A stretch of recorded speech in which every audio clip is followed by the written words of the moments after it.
Thrissur Pooram അലങ്കോലമായതിൽ ബാഹ്യശക്തികളുടെ ഇടപെടലോ ഗൂഢാലോചനയില്ലെന്ന് ADGP MR Ajith കുമാറിന്റെ report. സംഭവിച്ചത് city police commissioner Ankit അശോകിന് ഏകോപനത്തിൽ ഉണ്ടായ പാളിച്ച മാത്രമാണെന്നാണ് ADGP സമർപ്പിച്ച റിപ്പോർട്ടിൽ പറയുന്നത്.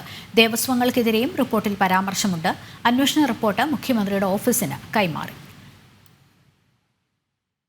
തൃശൂർ പൂരം കലക്കലിൽ അന്വേഷണത്തിന് ഉത്തരവിട്ട 5 മാസത്തിന് ശേഷമാണ് ഏറെ രാഷ്ട്രീയ വിവാദങ്ങൾക്ക് കാരണമായ അന്വേഷണ report ADGP MR Ajith Kumar ഇന്നലെ DGPക്ക് കൈമാറിയത്. പൂരത്തിലുണ്ടായ സംഭവങ്ങളിൽ ബാഹ്യ ഇടപെടൽ ഇല്ല, ബോധപൂർവമായ അട്ടിമറിയോ ഗൂഢാലോചനയോ ഉണ്ടായിട്ടില്ലെന്നുമാണ് റിപ്പോർട്ട്. ഏകോപനത്തിൽ കമ്മീഷണർക്ക് പാളിച്ച പറ്റിയെന്നും MR അജിത് കുമാറിന്റെ അന്വേഷണ റിപ്പോർട്ടിൽ പറയുന്നു.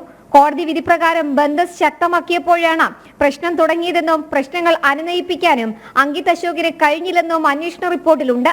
പൂരം പൂർത്തിയാക്കാൻ ദേവസ്വങ്ങളും സമ്മതിച്ചില്ലെന്നും അന്വേഷണ റിപ്പോർട്ടിൽ പരാമർശമുണ്ട്.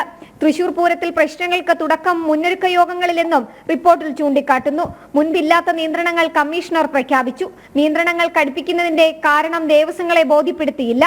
ദേവസ്വങ്ങളുടെ പരാതിയിൽ മുഖം തിരിച്ചുവെന്നും റിപ്പോർട്ടിൽ പറയുന്നു. ചിത്രങ്ങളും ദൃശ്യങ്ങളും അടക്കം 1600-ലധികം പേജുകളുള്ള റിപ്പോർട്ടാണ് MR അജിത് കുമാർ സമർപ്പിച്ചിരിക്കുന്നത്.